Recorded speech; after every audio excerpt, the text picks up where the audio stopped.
જાલોદ વિધાનસભા ક્ષેત્રમાં આમ આદમી પાર્ટીને મળ્યું વ્યાપક બળ। ગરાડુ ગામના ભૂતપૂર્વ સરપંચ દિનેશભાઈ ડામોર વિધિવત રીતે પક્ષમાં જોડાયા। દાહોદ જિલ્લાના 130 જાલોદ વિધાનસભા મતવિસ્તારમાં આમ આદમી પાર્ટીના સંગઠનાત્મક માળખામાં નોંધપાત્ર વધારો થયો છે।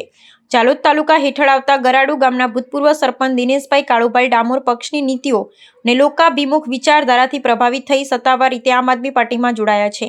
સ્થાનિક નેતૃત્વની હાજરીમાં યોજાયેલા એક વિશેષ કાર્યક્રમમાં તેઓએ પક્ષનું ખેસ ધારણ કરી નવી રાજકીય સફરનો પ્રારંભ કર્યો હતો। આ આવકાર સમારોહમાં જાલોદ વિધાનસભાના પ્રભારી અનિલભાઈ ગરાસિયાના સીધા માર્ગદર્શન હેઠળ યોજવામાં આવ્યો હતો। તેમની અને પક્ષના અન્ય વરિષ્ઠ પદાધિકારીઓની વિશેષ ઉપસ્થિતિમાં દિનેશભાઈ ડામોરને પક્ષનો ખેસ પહેરાવી સંગઠનમાં વિધિવત રીતે આવકાર આપવામાં આવ્યા હતા।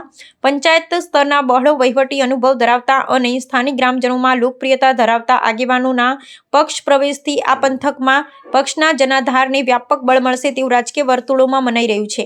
પક્ષમાં પ્રવેશ મેળવ્યા બાદ દિનેશભાઈ ડામોરે નેતૃત્વનો આભાર માની સ્થાનિક લોકોના પ્રશ્નોને વધુ અસરકારક રીતે વાચા આપવાની પ્રતિબદ્ધતા દર્શાવી હતી।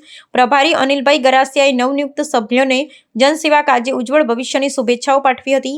આગામી રાજકીય ઘટનાક્રમોને ધ્યાનમાં રાખી ગ્રામીણ વિસ્તારોમાંથી સ્થાનિક નેતાઓનું પક્ષ તરફ આકર્ષાવું એ સંગઠનના વિતરણ માટે એક સકારાત્મક અને પ્રોત્સાહક સંકેત માનવામાં આવી રહ્યો છે।